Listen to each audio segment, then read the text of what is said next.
What's going on, YouTube? It's your boy Mike Giza here, coming at you with, I'm going to have a new segment called the Premier Primer. Basically, it's, so I can talk about what events are coming up this weekend, so then, it'll connect with the weekend update. So basically, so I can talk, a before and after kind of thing. So, let's see, starting out with Yu-Gi-Oh! Today is the release of the Superstar set. The notable stuff from the set, from as far as I can tell, it's like the Star Seraph guys. I think there's like an Exceed called Ga Samurai that's supposed to be pretty good. Noden didn't come out in this set, much to everyone's disappointment. Also, the Chronomaly Nebra disc, I think, is finally coming out. I was excited for this, for Nebra disc to come out back when I think it was like the hat format, when we had like Moral Attack still at 3, and the format was pretty slow. There was like Bujins and that kind of stuff, and I was excited to play Chronomaly Artifact, but now that Moral Attack's at 1, it kind of kills that whole thing. And I think even if at this point in the format, even if we did have Moral Attack to 3, Chronomaly Artifact would probably be just a tier 2 deck, I'm guessing. I don't think Nebra Disc coming out now is going to really do anything. Well, I mean, it'll help the deck, but it's not going to put it past Necros or anything. With the Star Seraphs, it helps the Satellas and Shaddols. It basically gives both decks an additional engine to go off of. I'm not sure how Satellas will adapt, because if they have to add 6 cards to their deck, monsters, what are they going to cut? Ideally I don't think they would want to cut traps. I don't know, I don't think they even run that many spells, so it'll be interesting to see how they adapt, for builds and stuff. Same thing for Shaddols. I don't really know what lights Shaddols were running recently, besides, maybe the baby dragons, the white one. Yeah, so it'll be interesting to see. There are no Yu-Gi-Oh! Events stateside, but there is a YCS in Colombia. Not to be confused with Columbus or anything like that. It's, I think that's in South America. I don't know. Yeah, I think it is. But, yeah, I think the set should be legal over there. So, I don't know. It'll be interesting to see what kind of builds there are. I'm guessing there won't be as many Necros. I don't know. I don't know much about Colombia. But generally in those South American YCSs and that kind of stuff, we kind of tend to see more rogue decks. Oh my god. Hey, stop. That was my dog squeaking his toy.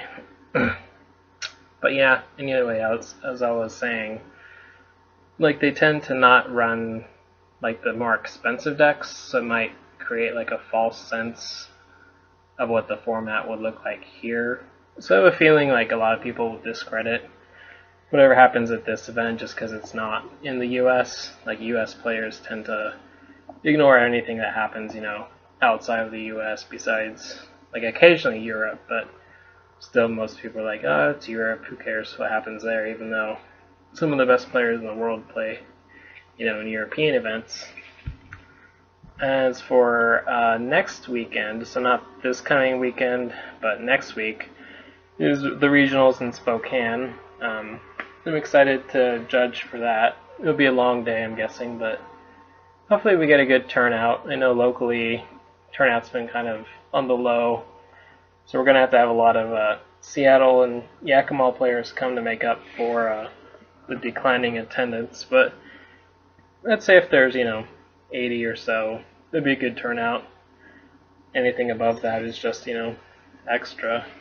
My prediction is about 80, but who knows? It might be, 100 or 100 plus like we've had in the past, just with out of towners. But yeah, so many people locally have just like quit the game that I'd be surprised if they like bother going to regionals. See, in terms of Magic, we have a Grand Prix in Krakow, which is in Poland, for Standard. There's a Grand Prix in Japan for Legacy, but I didn't include that because, I don't know, personally I don't care about Legacy right now. There is also a Star City Games in Providence. So for these events, it will be interesting to see, because the last weekend was the Pro Tour. And I apologize for not doing a weekend update for last weekend. I just got like way too busy during the week to do it. But the Pro Tour, last weekend, it'll be interesting to see if people like, use the decks that top there, like mostly, blue black control and red green strategies, or will people like, the pro players like anticipate those decks and build counters or counter strategies to combat those, the decks that people will probably like net deck and, tweak and that kind of thing. So, at least, especially the Grand Prix, like, it'll be interesting to see what happens. And this weekend is also game day. Pretty sure that happens, like, across at least the U.S. I don't know if it happens in, like, other countries, but it probably does. Anyways, you get, like, if you make top 8, you get a promo Thunderbreak Regent. Pretty sure, like, everyone that enters gets, like, a promo... Stop. Gets a promo, it's like the 2/3 green uncommon guy. I don't remember what its name is, but everyone gets that just for participating. I'm hoping to play in like at least 2 game days, so I can like get 2 foil Thunderbreaks. All I have to do is make top 8, and if you win, then you get the mat. I personally don't really care about the mat because I hate dealing with mats, but the mat's like $40, $50, so if you get first, that's cool, but all I really care about is the foil Thunderbreaks. In Hearthstone, we just saw the Android release of Hearthstone, so now it's available on every platform, which is pretty nice. Like I wasn't even following the news, so I wasn't expecting it. I knew it was supposed to come out eventually, but I wasn't anticipating it, and it just like popped up on my feed, and I was like, oh sweet. So I've been playing a little bit on Android, but like I prefer playing it on the PC. For the Android, like it's a really nice, layout, and it runs pretty smooth, and it kind of drains the battery like pretty decent, but it's fine. Has all the features and everything that's on the normal PC version, so I think they did a really good job of porting it over to Android. I'm not sure what it looks like on iOS. I'm curious why it took them so long to get it on Android, but I guess beggars can't be choosers, so overall I'm happy with it, regardless of how much I use it. So with Hearthstone, I'd like to talk about the impact that the latest mini expansions had of Blackrock Mountain in terms of like what cards have made an impact. And so far, like I've seen people testing out a few things here and there, but the most impactful card I would say would have to be this guy, Emperor Tharisin.